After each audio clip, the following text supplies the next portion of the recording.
ಈ ವಿವೇಕ ಯಾಕೆ ಆಗಾಗ ಬರುದು? ತವಳನಾಡಿ ಎರಡೇ ಸರಿ ಬಂದದ್ದು ವಿವೇಕ. ಹಾಗಾಗಿ ಯೋಗಿ ಪಿಚಿಕ ಋಷಿಯ ಮಗ. ರಿಚಿಕ ನಿನ್ನ ಮುಖ, ರಿಚಿಕ ಮಹರ್ಷಿಯ ಮಗ. ಇದನ್ನು ಕಂಡಂತ ನಾನು ತಕ್ಷಣ ಕೋಪ ವಂಶದವರು. ಸರಿಯಾಗಿ ಮಾತಾಡು. ಒಬ್ಬರ ಧ್ವನಿ ತಗೊಂಡು 3 ಜನ ಮಾತಾಡಬೇಡಿ. ಸರಿಯಾದ ಸ್ಪಂದನ ಕೊಟ್ಟರೆ ಜಾಗ್ರತೆ. ನಿಮ್ಮ ಈ ಟಿವಿಗೆ ನಂದು ಸ್ಪಂದನ ಒಟ್ಟು ಸೇರಿಸ್ರಿ ಸ್ಪಂದನ ಟಿವಿ ಅಲ್ವೇ?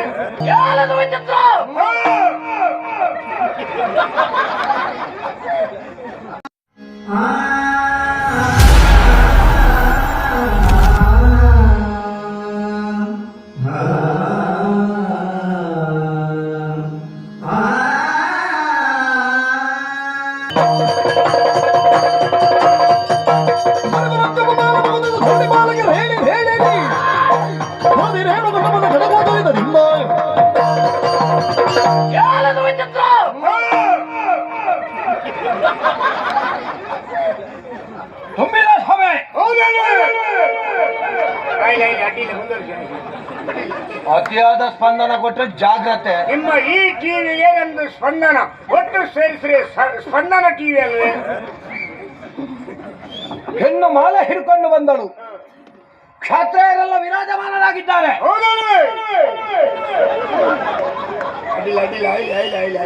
ಮಾಲೆ ಕ್ಷಾತ್ರಿಯನಾದವನಿಗೆ ಬೀಳುತ್ತದೆ ಅಂತ ಭಾವಿಸಿದ್ರೆ ನೀ ಗೂಗಿಯ ಸಂತಾನವ. ನನ್ನಪ್ಪ ಗುಮ್ಮ. ಮಾಲೆ ಹಾಕಿದ್ದು ಬ್ರಾಹ್ಮಣನಿಗೆ. ಸಭೆಯಲ್ಲಿದ್ದವರೆಲ್ಲ ಕರತಾಡವನ್ನು ಮಾಡ್ತಾ ಇದ್ದಾರೆ. ಏನು ಬ್ರಾಹ್ಮಣರ ವೈಭವೀಕರಣದ ಸಮಯ? ಇದು ಬ್ರಾಹ್ಮಣರ ಸಮಯ. ಇದು ಕ್ಷತ್ರಿಯರೆಲ್ಲ ಸತ್ತವರು ಅಂತ ಭಾವಿಸಿದ್ದೀರಾ? ಒಪ್ಪಿಕೊಳ್ಳಿ ಮಕ್ಕಳು. ಸರಿಯಾಗಿ ಮಾತಾಡು. ಒಬ್ಬರ ಧ್ವನಿ ತಗೊಂಡು 3 ಜನ ಮಾತಾಡಬೇಡಿ. ನಿಮಗೆ ಈ ಸಭೆಗೆ ಬರುವಾಗ ಗಂಟ್ಲಿಗೆ ಔಷಧಿ ತಗೊಳ್ಳಿಕ್ಕೆ ಎಲ್ಲ ಮುಗಿದಾದ್ಮೇಲೆ ಬರೀ ಒಂಚೂರು ತಟ್ಟೆ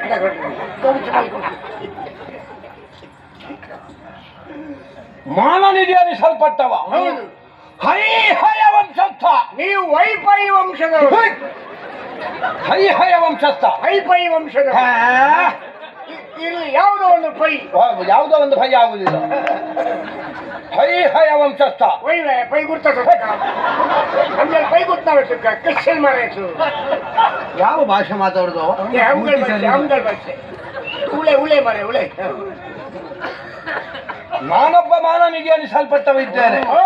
ಆದ್ರೆ ಸಭೆಯಲ್ಲಿ ವಿರಾಜಮಾನನಾಗಿರುವುದು ನಾನೊಬ್ಬನೇ ಅಲ್ಲವಲ್ಲ. ಆರ್ಯಾವರ್ತದ ಮಂಡಲಾಧಿಪರಿದ್ದೀರಿ. ಏನು ನಿಮಗೆ ವೃಷತ್ವ ಇಲ್ವಾ? ಏನು ಮುಖದಲ್ಲಿ ಬರುವುದು ಮೀಸ ಅಲ್ವಾ? ಹೌದು. ನಿಮಗೆ ನಾಲಿಗೆಗೆ ಏನು ತನ್ನ ಮೆಟ್ಟಿದ ಕಷ್ಟ ಮಾಡಿದ.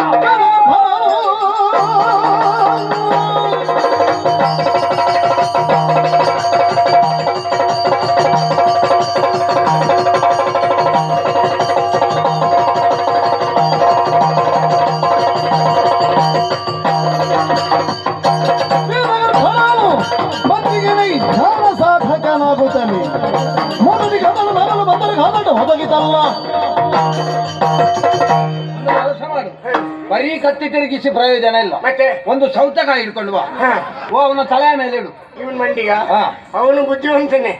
ಸೌತೆಕಾಯಿ ತುಂಡು ಮಾಡ್ತಂತ ಗೊತ್ತಾಗಿ ಸುತ್ತಲೂ ಕೆರೆದು ಮಧ್ಯದಲ್ಲಿ ಅಣಬಿ ತರ ಇಟ್ಟಿದ್ದಾನೆ. ಕತ್ತಿಯನ್ನು ತಿರುಗಿಸು, ಸೌತೆಕಾಯಿ ತುಂಡು ಮಾಡು. ಹಾಗಲ್ಲ, ಅರ್ಧ ನೀನು ತಿನ್ನು, ಅರ್ಧ ಅವನಿಗೆ ಕೊಡು.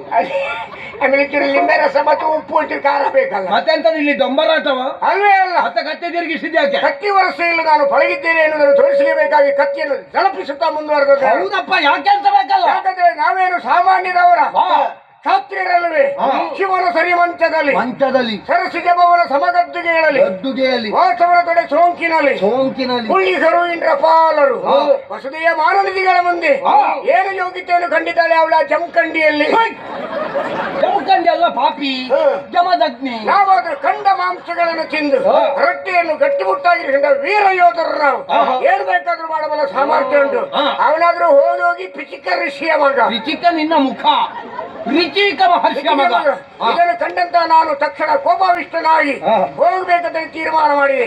ಈ ವಿಪರೀತ ಪಾವನ ದುರೀಣವಾದ ಪವಿತ್ರವಾದ ಕತ್ತಿಯಿಂದ ಅವನ ಕತ್ತನ್ನು ಕತ್ತರಿಸಿ ನೆತ್ತರ ಮಡುವಿನಲ್ಲಿ ಬಿದ್ದು ತಪ್ಪನಾಗಬೇಕೆಂದು ಉಲ್ಲಾಸದ ಎದ್ದು ಹೊರಟೆ ನಾನು. ಆದ್ರೆ ವಿವೇಕ ನನ್ನನ್ನು ಎಚ್ಚರಿಸಿತು. ತವಳವನಾಡಿನ ಅಳಿಯ ಒಂದು ಗಾದೆಯ ಮಾತಿಲ್ವೇ? ಇದನ್ನು ಈಗಲೇ ಮುರಿದ್ರೆ ಒಳ್ಳೇದು, ಇಲ್ಲದ್ರೆ ನಮಗೆ ತೊಂದರೆ ಆಗ್ತದೆ. ಚೇಳು ಮರಿಯಾದೊಡೇನು, ಹುಳಿ ಪಸುಳೆಯಾದೊಡೇನು, ಹುಳಿ ಹುಲಿ ಹುಲಿಯ ಹುಲಿ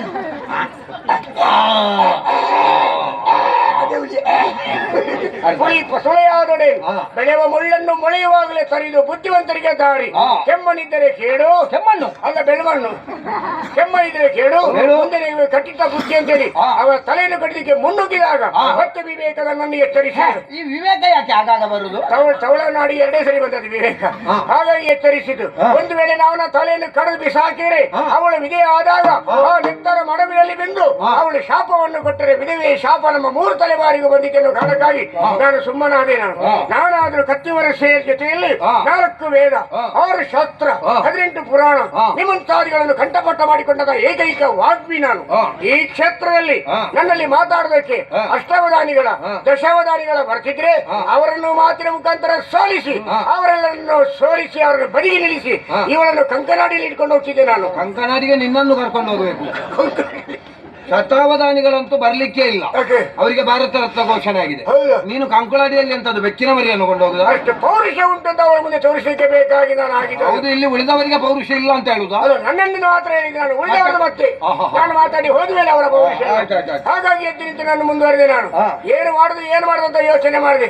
ಹಾಗಾದ್ರೆ ಈಗ ಕೊನೆಗೆ ಸಿಕ್ಕಿದಂತ ಉತ್ತರ, ನನಗೆ ಮದುವೆ ಬೇಡ. ಯಾಕೆ? ತಿಳಿದವರನ್ನು ಮಾತು ಹೇಳಿದ್ದಾರೆ. ಹೇಗೆ? ನಿನಗೆ ಮದುವೆ ಆಗ್ಬೇಕೆನ್ನೋ ಆಸೆ ಉಂಟಾ? ಹಾ. ಯಾವ್ದಾದ್ರು ಒಂದು ಹುಡುಗಿಯನ್ನು ಈಗಲೇ ಪಟಾಯಿಸು. ಯಾಕೆ? ಇಲ್ಲದ್ರೆ ಯಾರೋ ಪಟಾಯಿಸಿದ ಹೆಣ್ಣು ಮುಂದೆ ನೀನು ಸಿಗ್ಬಹುದು ಎನ್ನುವಂತ ಮಾತು ನನಗೆ ಎಚ್ಚರವಾಗಿ ಇಲ್ಲಿಗೆ ನಾನು ಬಂದೆ. ಹಾ. ಆದ್ರೆ ಇಲ್ಲಿ ಬಂದಾಗ ನೋಡ್ತೇನೆ, ಹಾ. ಇದೆಲ್ಲ ಗೌಜಿ ಗದ್ದಲವನ್ನು ಕಂಡಾಗ ನನಗೆ ಮದುವೆ ಬೇಡ, ಮದುವೆ ಬೇಡ.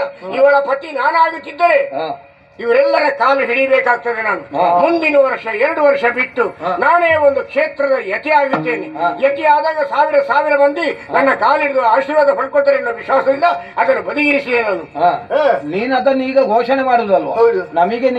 ನಿನಗೆ ಪ್ರತಿಮೆ ಸಿಗುವಾಗಲೇ ನಮಗೆ ಆಲೋಚನೆ ಆಗಿದೆ, ಒಂದಲ್ಲ ಒಂದು ದಿವಸ ಮಂದಿರ ನಿರ್ಮಾಣ ಮಾಡ್ತೀನಿ, ನೀನು ಸನ್ಯಾಸಿ ಆಗುತ್ತಿ ಅಂತ. ದೇವರ ಚಿತ್ತ, ದೈವ ಸಂಕಲ್ಪ ಕಾಲಗರ್ಭದಲ್ಲಿ ಏನಾಗಿದೆ ಎಂಬುದನ್ನು ಅರ್ಥ ಮಾಡಿಕೊಳ್ಳಲಿಕ್ಕೆ ಯಾರಿಂದಲೂ ಸಾಧ್ಯ ಇಲ್ಲ. ಗರ್ಭದಲ್ಲಿ ಅಲ್ಲ, ನಿನ್ನ ಗರ್ಭದಲ್ಲಿ ಏನು? ನನ್ನ ಗರ್ಭದಲ್ಲಿ ವಂತಿಗೆ ಮಾಡುದು ಅಂತ ಮೊನ್ನೆ ಉದ್ಘಾಟನೆ ಆಗಿದಂತೆ. ಹೌದದು ಬೇರೆ ಅದು. ಹಾಗಾಗಿ ನಾನು ಸುಮ್ಮನಿದ್ದೆ. ಇಲ್ಲದ್ರೆ ನಾನು ಏನು ಮಾಡ್ತಿದ್ದೆ ಗೊತ್ತುಂಟ? ಏನು? ಇವಳನ್ನು ಬಿಟ್ಟು ಹೋಗ್ಬೇಕಂತ ಯೋಚನೆ ಮಾಡಿದೆ. ಮತ್ತೆ ಯಾಕೆ ಆ ಯೋಚನೆ ಬಂದದ್ದು? ಯಾಕೆ? ಈ ಹೆಣ್ಣು ಚಂದ ಉರುಟುಟಾಗಿ ಇವಳೆ ಬದನೆಕಾಯಿ ತರ ಇದ್ದಾಳೆ. ಉರುಂಟು ಆ ಉರುಟು ಬದನೆಕಾಯಿ ತಗೊಂಡು ಈ ಮನೆಯಲ್ಲಿ ತುಂಡು ಮಾಡುವಾಗ ಅದರಲ್ಲಿ ಹುಳ ಇರ್ತದೆ. ಹಾಗಾಗಿ ಅದು ಬೇಡ. ಅದಕ್ಕೆ ವ್ರಂತಾಕ ಪಾಕ ಅಂತ ಹೇಳುದು. ಬದನೆಕಾಯಿ ಪದಾರ್ಥ ಚಪ್ಪೆ ಚಾರು, ತಿನ್ಲಿಕ್ಕಲ್ಲ ಬಿಡ್ಲಿಕ್ಕಲ್ಲ. ತಿಂದ್ರೆ ಹೊಟ್ಟೆ ಹಾಳಾಗ್ತದೆ, ತಿನ್ನದಿದ್ರೆ ಬಡಿಸ್ತವನಿಗೆ ಬೈತಾನೆ ಅವ. ಹಾಗಾಗಿ ಬಿಟ್ಟೆ ನಾನು. ಇವ ದೇವ್ರ ಹಣೆ ಕ್ಷತ್ರಿಯ ಅಲ್ಲ. ಹೌದೇ? ಯಾವಾಗ ಹೆಣ್ಣನ್ನು ಬದನೆಗೆ ಹೋಲಿಸಿದ್ರು ಇವ ದೇವ್ರ ಹಣೆ ಕ್ಷತ್ರಿಯ ಅಲ್ಲ. ಸತ್ಯ ಹೇಳು. ಗುಂಡು ಉಯ್ತಿದ್ದೆ. ಯಾರು ಹೇಳು? ಹಾಗಾದ್ರೆ ಹೇಳ್ತೀನಿ, ಸುಳ್ಳು ಹೇಳಿದ್ರೆ ಕೊಂದೇನು ಪಾಪಿ. ಹಾಗಾದ್ರೆ ಸುಳ್ಳನ್ನು ಸತ್ಯ ಮಾಡಿ ಹೇಳ್ತೀನಿ. ಸುಳ್ಳನ್ನು ಸತ್ಯ ಮಾಡಬೇಡ, ಸತ್ಯವನ್ನು ಹೇಳು. ನಾನು ಎಲ್ಲರೂ ಕ್ಷತ್ರಿಯರಂತಲೇ ನಂಬಿದ್ದಾರೆ. ಅದು ಸುಳ್ಳು ಅಂತೇಳಿ ಮಾಡಿ ತೋರಿಸ್ತೇನೆ ನಾನು. ಹೇಗೆ? ನಾನು ದೇಶದ ಬೆನ್ನೆಲುಬು, ಒಬ್ಬ ರೈತನ ಮಗ ನಾನು. ರೈತನ ಮಗ. ನಿನಗೆ ವೇಷ ಮಾಡುವ ಚಟ? ಏನು ಮಾಡುದು ಹೇಳಿ? ರೈತರ ಮಕ್ಕಳನ್ನು ಯಾವ ಹೆಣ್ಣು ಮಕ್ಕಳು ತಿರುಗಿ ನೋಡುದಿಲ್ಲ. ಮೊನ್ನೆ ಪ್ರೇಮಿಗಳ ದಿನಾಚರಣೆಯಲ್ಲಿ ಒಂದು ಗುಲಾಬಿ ಹೂ ಹಿಡ್ಕೊಂಡು ನಾನು 1.5 ತಿಂಗಳು ಸುತ್ತಾಡಿದ್ದೀನಿ. ಯಾವ ಹೆಣ್ಣು ನಮ್ಮ ಮುಸುಡು ನೋಡ್ಲೇ ಇಲ್ಲ. ಅದು ಗುಲಾಬಿ ಹಿಡ್ಕೊಂಡು ಸಂತೆಯಲ್ಲಿ ಸುತ್ತಬಾರ್ದು, ವಿಶ್ವವಿದ್ಯಾನಿಲಯಕ್ಕೆ ಹೋಗ್ಬೇಕು, ಅಲ್ಲಿ ಸಿಗ್ತಾರೆ. ತಕೊಂಡದ್ದು ಸಂತೆಯಲ್ಲಿ ಸಿಗ್ಲಿಲ್ಲ. ಹಾಗಾಗಿ ಅವರು ನೋಡುದಿಲ್ಲ. ನನ್ನಂತ 106 ರೈತರ ಮಕ್ಕಳು ಒಂದು ಮನವಿಯನ್ನು ಮಂತ್ರಿಗಳಿಗೆ ಸಲ್ಲಿಸಿದಾಗ ಸಮಗ್ರವಾಗಿ ಓದಿ ನೋಡಿ ಬೇಸರಪಟ್ಟಂತಹ ಮಂತ್ರಿಗಳು ಒಂದು ಘೋಷಣೆಯನ್ನು ಮಾಡಿಬಿಟ್ರು. ರೈತರ ಮಕ್ಕಳನ್ನು ಯಾವ ಹೆಣ್ಣು ಮಕ್ಕಳು ಮದುವೆ ಆಗ್ತಾಳೋ ಅವಳಿಗೆ 5 ಲಕ್ಷ ಕೊಡಲ್ಪಡುದು ಅಂತ ಘೋಷಣೆ ಮಾಡಿಬಿಟ್ರು. ಹಾಗಾಗಿ ವೇಷ ಕಟ್ಕೊಂಡು ಬಂದೆ ನಾನು. ಆ ಘೋಷಣೆ ಮಾಡಿದ ಮಂತ್ರಿಗಳಲ್ಲಿ ಹೇಳಬೇಕು, 5 ಲಕ್ಷದ ವಿಷಯ ಬಿಡುವ, ಆ ಹೆಂಗಸರದ್ದೊಂದು ಬಾಕಿ ಉಳಿದದ್ದು ಕೊಡ್ಲಿಕ್ಕೆ ಹೇಳು ಪುಣ್ಯಾತ್ಮ. ಅದೇ ಅಷ್ಟೊತ್ತಿಗೆ ಹೆಂಗಸರದ್ದು ಏನು ಸುದ್ದಿ ಇಲ್ಲ ಅಂತ ನಾನು ನೋಡಿದ್ದು. ನೀವು ಹೇಳಿದ್ಮೇಲೆ ಹೆಸರಾಯ್ತು, ಮುಂದಿನ ತಿಂಗಳಾದ್ರೂ ಬರ್ಬೋದು ಅಂತ ಹೇಳಿ. ಅದಕ್ಕೆ ಗಂಡಸರು ಚಪ್ಪಳ 1,000 ಅದು ನಮ್ಗೆ ಸಿಗ್ಬೋದಲ್ಲ ಅಂತ. ಏನೇ ಇರಲಿ, ಅವಳನ್ನು ಮದುವೆ ಆಗ್ಬೇಕು ಅನ್ನೋ ಆಸೆಯಿಂದ ಬಂದೆ ನಾನು. ಬಂದೆ ಅಲ್ಲ? ಹೌದು. ಸಿಗುವುದಿಲ್ಲ ಅಂತ ಗೊತ್ತಾಯ್ತಲ್ಲ? ಹೌದು. ಹೋಗು ಅಂತೇಳಿ ಮೇಲೆ ನೋಡಿದ್ರೆ ನಾನು ಹೇಗೆ ಹೋಗುದು? ನಾನು ಚಪ್ಪರ ನೋಡುದು. ಅದಲ್ಲ ಹೋಗ್ಲಿಕ್ಕೆ ಮನಸ್ಸುಂಟು, ಆದ್ರೆ ದಾರಿ ಇಲ್ಲ. ಓ ಹಾಗೆ. ರಾಜಕುಮಾರ್ ಸ್ವಲ್ಪ ಬದಿಗೆ. ಆ ದಾರಿ ಅಲ್ಲ, ಅಂತರಂಗದಿಂದ ಬಹಿರಂಗ, ಈ ರಂಗದಿಂದ ಒಳಗೆ ಬಣ್ಣದ ರಂಗಕ್ಕೆ. ಅಲ್ಲಿಗೆ ನಿನ್ನ ಅಪ್ಪನಲ್ಲಿ ಕೇಳು ದಾರಿ. ದಯವಿಟ್ಟು ಬರುವಾಗ ಹೇಗೆ ನನಗೆ ಪ್ರೋತ್ಸಾಹ ಕೊಟ್ಟಿದ್ದೀರೋ ಹಾಗೆ ಹೋಗುವಾಗಲೂ ಪ್ರೋತ್ಸಾಹ ಬೇಕು. ಅಗತ್ಯವಿದ್ರೆ ಇನ್ನೊಂದ್ಸಲ ಬಂದು ನಿಮ್ಮನ್ನೆಲ್ಲ ಕಂಡು ಮುಖ ತೋರಿಸಲು ಹೋಗ್ಬೋದು ನಾನು. ಶಾಂತಿ ಕಾಪಾಡಿ, ಶಾಂತಿ ನಾನು ಹೋಗ್ತಿದ್ರೆ ಬೇಕು.